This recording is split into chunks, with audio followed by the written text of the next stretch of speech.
Hello and welcome back to the Shakey Sonnet Show. Here we are once again in the Sonnetarium at the bottom of the down staircase in the permanently sequestered remainders section of an unnamed local library which may or may not have some lions couchant resting on the steps just waiting for someone, anyone to wander by, as long as it's not an unmasked tiger from the Bronx Zoo recklessly wandering by, will be just fine.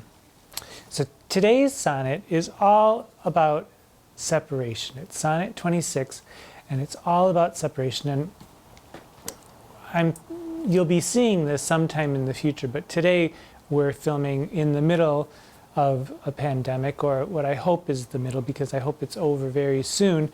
And so I know many of you are feeling the pains of separation at this point. So Sonnet 26 is apropos of our current situation. Now, it takes the form of a letter. It's what I call My Baby Just Wrote Me a Letter sonnet, Sonnet 26. And whether the separation in Sonnet 26 is fictive or whether it is based on some biographical episode in Shakespeare's life, we don't know. I think it could also be perhaps maybe just a little bit of literary foreplay, could have been written from across the street as kind of like a brace yourself Bridget sort of thing, which is, brace yourself Bridget is apparently Irish foreplay. So whether it's fictive or biographical does not matter, but it wouldn't hurt for us to think about what may have been happening in Shakespeare's life, that he may have been so intimately acquainted with the idea of separation. And there are some who believe that, who go the biographical route, who believe that Sonnet 26 could have been written while Shakespeare was wandering around on his taking his plays all over the countryside with his troupe, which was called the Lord Chamberlain's Men. It was called the Lord Chamberlain's Men up until 1603, at which point King James called it the King's Men at that point. But interestingly, and apropos of nothing, the Lord Chamberlain's Men, the reason it was called that is because of a law in 1572 called the Act for the Punishment of Vagabonds. And it was illegal to go out throughout England without some sort of record or proof that you have been sponsored by someone very rich or very important. And so the Lord Chamberlain bestowed upon Shakespeare and his company this title, the Lord Chamberlain's Men. Now, the Lord Chamberlain is sort of like the cruise director of the royal family. And in the time when Shakespeare was writing, it was Henry Corey, the first Baron of Hunsdon, who happened to have been Mary Boleyn's son and Queen Elizabeth I's cousin. So that's just a little side bit. Now, there's also the possibility that there could have been a plague and Shakespeare had gone to sequester himself, much as many of us know quite well, or I would say practically all of us in the world know quite well at this point. And there were many plagues in Shakespeare's life. There was one in 1563, the year before he was born, and they think that it may have been the cause of the death of some of his older siblings. There is a plague in 1578 and 1579, a plague in 1596, a plague in 1603, and a plague in 1606. And it's also thought that possibly his son Hamnet lost his life to the plague at the age of, I think, 14 years old. And the plague features prominently, or not prominently necessarily, but importantly as a plot point in Romeo and Juliet, where the messenger who is supposed to bring the letter to Romeo saying that Juliet's not really dead, she's just faking dead, was held up because of the plague, because someone came by and saw that someone in the house had the plague, and so they were sequestered there, and the man could not leave and bring the missive to Romeo. So when Romeo got to Juliet, alas, it was too late. Spoiler alert, the most excellent and lamentable tragedy of Romeo and Juliet, some people die. So sorry if I've spoiled that for you, but the plague is very important in that play and in Shakespeare's life. So he apparently was well versed with the idea of being separated from someone and having his heart ache as a result. So whether it's plague or business trip, a touring theater troupe, or simply foreplay, we have a letter. And there are theories that some people believe that this sonnet proves that Henry Wriothesley, the third Earl of Southampton, was the love object of this poem. And all of this started when a scholar named Edward Capel, he lived from 1713 to 1781, and he was groom of the Privy Chamber. And while I would dearly love to go off on another tangent about what the groom of the Privy Chamber is, I simply will implore you to look it up yourself, and you'll find out all about it. But Edward Capel was groom of the Privy Chamber, and he was also a Shakespearean scholar. And he noticed that Sonnet 26 bore, or he felt that Sonnet 26 bore a resemblance to the dedication of Shakespeare's poem, The Rape of Lucretia, which was in fact dedicated to Southampton. So a later scholar, Nathan Drake, who lived from 1766 to 1836, was the first of what Hyder Edward Rollins calls the Southampton addicts, who imply that Henry Wriothesley, the Earl of Southampton, was in fact Mr. W.H. of the dedication of the sonnets, and by extension the love object in the first 126 sonnets in this series. Many other scholars, including a certain drag laureate of the Sonnetarium, say to this theory, hooey. It's all a bunch of bunk. More likely, this sonnet is just purposely constructed in the commonplace literary language of courtly love, and it's a love letter in official sounding language of a vassal or a servant or someone of lower rank to paying homage to someone of higher rank or someone to whom he or she serves or has control over, the narrator. I believe it's a bit of literary role play, sort of a 50 Shades of Gay, if you will, and I will. And we're going to take a look. And you'll notice that the first word of the sonnet is Lord, not lady. So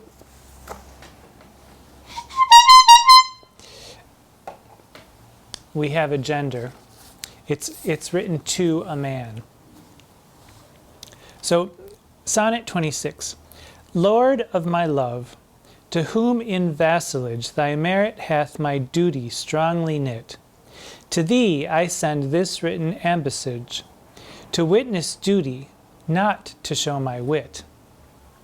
Duty so great, which wit so poor as mine may make seem bare, in wanting words to show it, but that I hope some good conceit of thine in thy soul's thought all naked will bestow it, till whatsoever star that guides my moving points on me graciously with fair aspect, and puts apparel on my tottered loving, to show me worthy of thy sweet respect. Then may I dare to boast how I do love thee. Till then, not show my head where thou'st may prove me. Well, it's a pretty straightforward little sonnet, but we'll go through it line by line just in case. Nobody can really pick up on the very first reading of any kind of poem, I believe. I think it bears a reading and a rereading and a third reading and many other readings after that to really get a good grip on what's going on. So, Lord of my love, well, here we go. You're the Lord of my love. You're in charge. I'm your slave. Do what you will with me. Lord of my love, to whom in vassalage thy merit hath my duty strongly knit. Now he's keeping it all proper, saying, I love you, as is good and true, and because of this love, you have me at your command in the most formal, courtly language possible. To thee I send this written ambassage. So we know that it's not an email. We know that it's a letter. And it's turning out to be a love letter. To thee I send this written ambassage, to witness duty, not to show my wit. I'm not writing this so that you can see what an amazing poet I am, even though if you happen to notice I am. But I'm not doing it just so you can see what an amazing poet I am. I'm doing it to show my duty to you and to show you the duty that my love serves you. Duty so great, which wit so poor is mine, because, I'm not that great of a poet, but really I am. Duty so great, which wit so poor is mine, may make seem bare, in wanting words to show it. I'd like to do you the duty you deserve, and I'm trying to do it justice in this poem, but I don't know if my words can even do it justice. In wanting words to show it, but that I hope some good conceit of thine, in thy soul's thought, all naked will bestow it.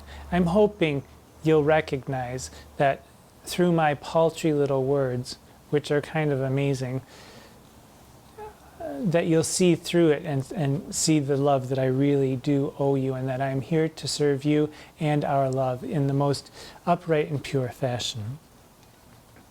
Till whatsoever star that guides my moving, because at this time they believed that, to be born under a bad star is disaster. It's a bad star. But they believed that stars could point you in the direction that you need to go and tell your future. Till whatsoever star that guides my moving points on me graciously with fair aspect, and puts a peril on my tottered loving, to show me worthy of thy sweet respect. If only the sun would come out and shine on me the way that your love shines on me, and shows this tattered poem and this tattered person that I'm worthy of the respect that I'm hoping to get from you, and the love that I'm hoping to get from you, in this completely upright and pure way. Then, here's the couplet, then may I dare to boast how I do love thee. Only then, after you've seen the duty that I've paid to you, only then could I boast that I love you. Till then, not show my head where thou mayst prove me or approve me.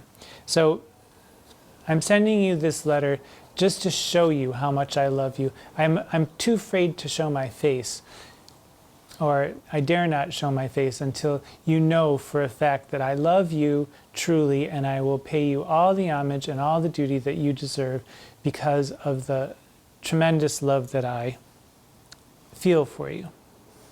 And it's written very formally in formal language, very courtly love kind of thing. And so you have to wonder, could the female of this be a woman? Well, yes, of course it could. And there's actually, there's a recording of the company is called Naxos, and there's a recording called From Shakespeare with Love. And I think that the person reading Sonnet 26 is an actress named Anne-Marie Piazza. Not sure. It could be Maxine Peake. I don't think it's Maxine Peake. I think it's Anne-Marie Piazza. So there is an example of Sonnet 26 being read by a woman, and definitely it's being read to a man. So, it's possible that Shakespeare could be sending this to a man. Who knows? Now, and it works if we consider this in the aspect of a continuing series.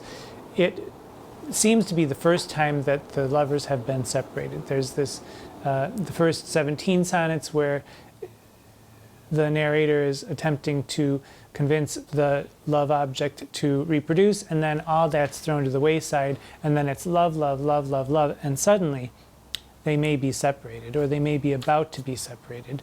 Or it could be sent from across the street, because there's another aspect of this poem that I think deserves attention. And now, for those of you with dirty little minds, or at least minds that are half as filthy as mine is, I propose that there's a way to read this poem looking at the word wit as if it had a phallic intent, as if wit were penis, for instance. And I thought that this was just my own little perverted tangent until I did some research. And lo and behold, a woman named Eloise Seneschal, which I don't know if that's a correct pronunciation, from the Royal Shakespeare Company, in Notes to the Complete Works of Shakespeare, which was published in 2008 and published by the Royal Shakespeare Company and Macmillan, she notes that in Romeo and Juliet, Act 2, Scene 3, there's the scene, Romeo has just come from where he's met Juliet at the dance, and he's, stood under her balcony, and they've exchanged words of love, and he's supposedly still, everyone thinks that he's attached to this other girl, Rosalind, I can't remember, but poor Rosalind, someone should do something about her, because poor thing, she's being cast off and she doesn't even know it. But anyway, Mercutio, his good friend, and Romeo meet up again just after that, and they're asking Romeo, oh, what were you doing last night? And thinking that he was off hanky-pankying with his old girlfriend. And so there's a lot of puerile sex talk here in this scene, and particularly in lines 45 to 92, and it's quite a bit of body talk. And there's a particular moment where Mercutio says to Romeo, "Thy wit is a very bitter sweeting. It is a most sharp sauce." And Romeo says, "And is it not then well served? And then is it not then well served into a sweet goose?" If you're not getting that. And Mercutio says, "Oh, here's a wit of cheverel that stretches from an inch narrow to an ell broad." And a cheverel is an easily stretched leather, and an inch to 45 inches, an ell is 45 inches. You can fill the blanks in yourself if you have any blanks at this point. So let's just read this again and think about the word wit as if it were penis or some phallic equivalent, and listen to the difference of how it sounds. It doesn't sound so upright and pure anymore. "Lord of my love, to whom in vassalage thy merit hath my duty strongly knit, to thee I send this written ambassage, to witness duty, not to show my wit. Duty so great, which wit so poor as mine may make seem bare, in wanting words to show it. But that I hope some good conceit of thine, in thy soul's thought, all naked will bestow it, till whatsoever star that guides my moving points on me graciously with fair aspect, and puts a peril on my tottered loving, to show me worthy of thy sweet respect. Then may I dare to boast how I do love thee. Till then, not show my head where thou mayst prove me."